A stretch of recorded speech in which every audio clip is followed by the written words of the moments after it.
भानगढ़ किले का रहस्य। यह किला राजस्थान में स्थित है।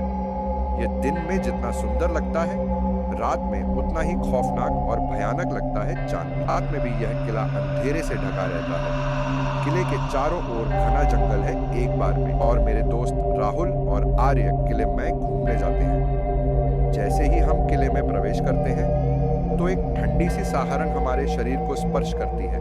धीरे धीरे दरवाजा खोलने की डरावनी आवाज और हम हाल की ओर बढ़ते गए।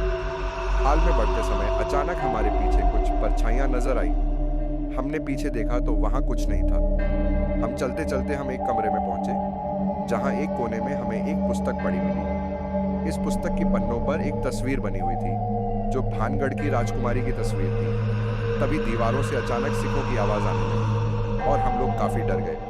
आर्य ने बाहर जाने को कहा, परंतु हम वहां से नहीं निकल सके और ये आवाज हमें एक तहखाना तक ले गई। तहखाना काफी गहरा था।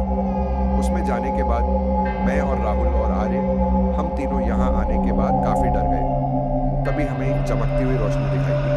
जब हम उसके पास पहुंचे तो देखा यह वही मूर्ति है जो पुस्तक में बनी है। ये एक श्रापित राजकुमारी थी, जिसे अपनी सुंदरता का बहुत घमंड था और एक तपस्वी ऋषि ने उसे श्राप दिया था। मैंने पुस्तक खोली और वही पन्ना निकाला जिस पर यह मूर्ति बनी हुई थी। उस पाने पर कुछ लिखा था। मैं जब उसे पढ़ा तो पता चला कि यह कन्या एक मंत्र से मुक्त हो सकती है और मैंने उसे किताब में एक मंत्र खोज। जैसे ही मैंने वह मंत्र पढ़ा तो अचानक से एक तेज रोशनी हमारी आंखों में चुभने लगी।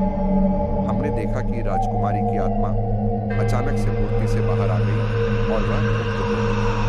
उसने बताया कि वह एक श्राप के कारण मूर्ति में कैद थी और फिर वह किला छोड़कर स्वर्ग चली गई और धीरे धीरे सुबह हो गई। यह किला सुबह और भी सुंदर लगने लगा।